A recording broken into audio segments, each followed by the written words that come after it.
ฝ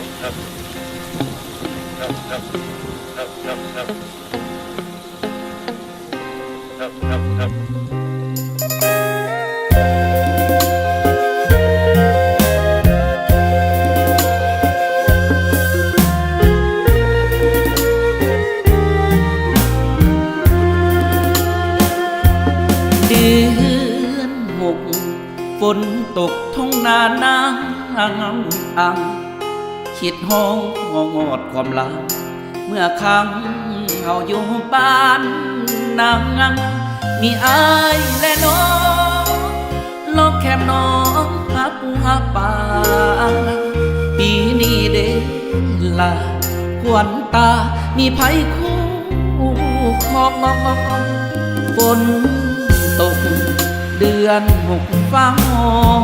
สนางอยู่เวียงจันทร์ยามนอนฝันเห็นแต่น้องก็เครียดได้นะเรื่องนั้นห้องหาคู่คออายคิดฮอดน้องสิห้องหรือว่าสิหัวเอาแล้วบอกคนดี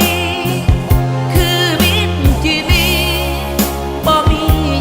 ส่งข่าวมาอายโทรติดต่อก็บ่ได้จักเทื่อเลยนะอยู่ใส่เด้ล่ะบ่คิดฮอดอายได้บ่มาห้องเตือนบอกว่าฝนสิตกอยู่คนละโลกเขายังส่งข่าวติดต่อแต่อายและน้องปานตายจากกันเลยน้องขาดการติดต่อหูโบว่าอายเป็นห่วง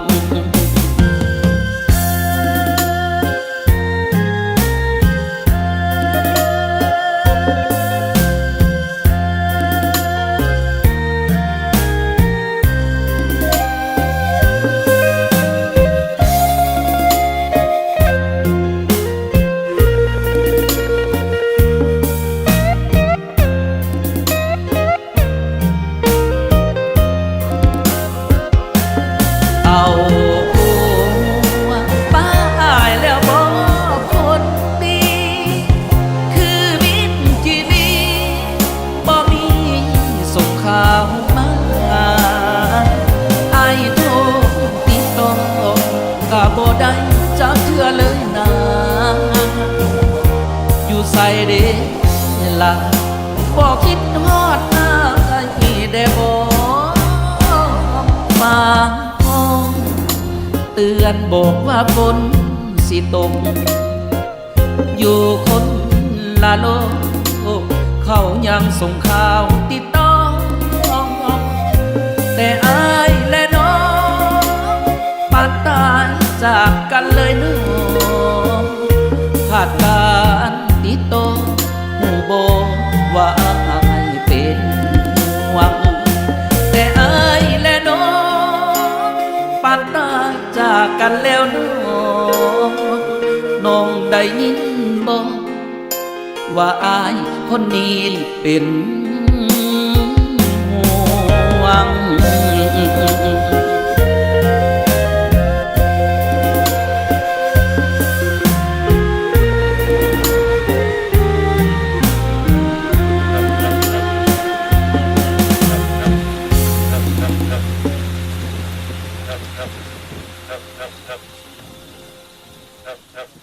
เอา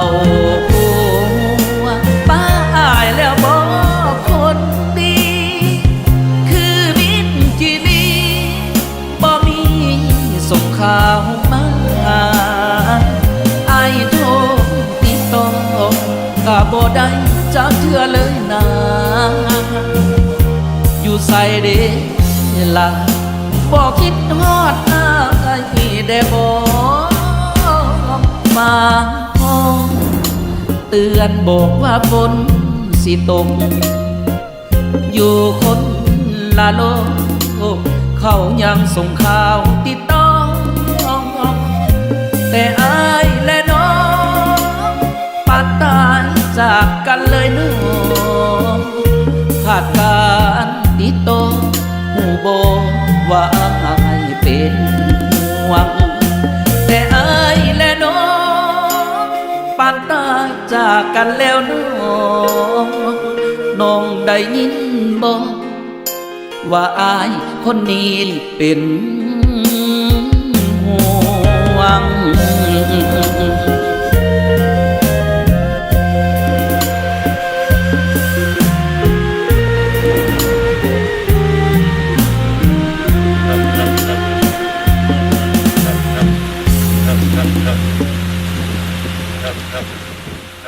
ครับ